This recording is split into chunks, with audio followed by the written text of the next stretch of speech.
I'm Eden Ruffle. I studied artificial intelligence for biomedicine and healthcare at UCL, and I graduated in 2023.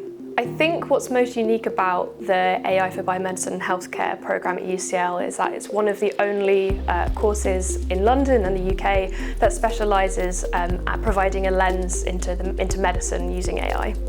So what's great about the course is that it provides a really great foundational basis to understanding artificial intelligence if you don't have that background. So a lot of core modules where you get to understand the basics behind a lot of things like machine learning and deep learning, and then you also have the opportunity to choose a couple of optional modules where you can specialise in your area of interest.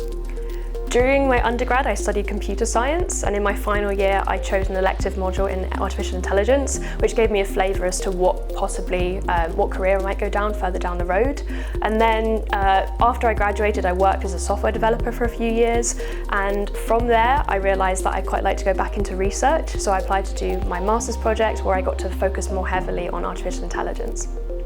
What I hoped to get out of the master's programme was definitely to gain a better understanding of more of the foundational knowledges of artificial intelligence, deep learning and machine learning, but also to understand whether the application of AI to medicine was my area of interest, which I believe that this programme has definitely pointed me in that direction. Specifically, it's given me the context into which area of medicine I'd like to apply AI. At the moment, I'm focusing predominantly in neurology.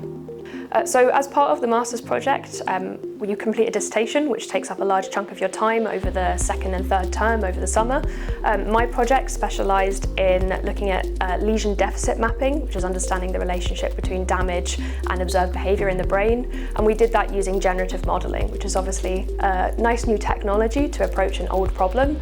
And I had supervision from both mathematicians and neurologists, clinicians across the departments in order to complete that project. I think what's so unique about UCL is that specifically all the different departments that are available in terms of the different lecturers and tutors that you can speak to and you can have teaching from is very varied, and everyone has a very strong academic background. So having been taught by some of the leading specialists in specific areas is always incredibly interesting.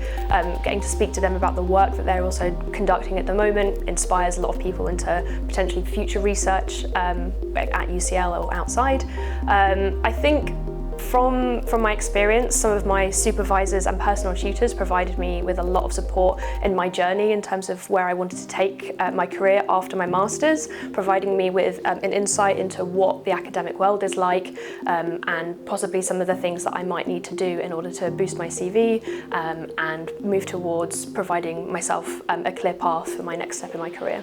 I think if you've done your research into the different areas that you'd like to focus on, and medicine is one of the areas in particular that you've found you enjoy and you're interested in and you like the research in, then I think definitely this is the master's programme for you. I think one of the great things about studying at UCL is that you're in the hub of London, you get to study and visit so many different buildings, some of the really important research hospitals around the area as well. London is obviously a great multicultural city, so you get to meet loads of different people from so many different backgrounds, and UCL not specialising in a particular area but being great across the board with different areas of research, whether that's humanities and science and arts, means that you get a real mix of people that you get to meet in the societies outside of just the master's programmes and other programmes that they offer, and that's one of the reasons I chose to study at UCL.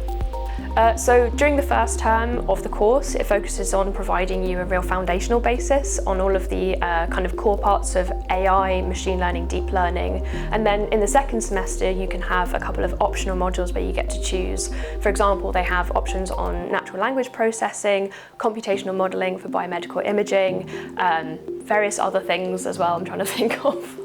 That's not helpful.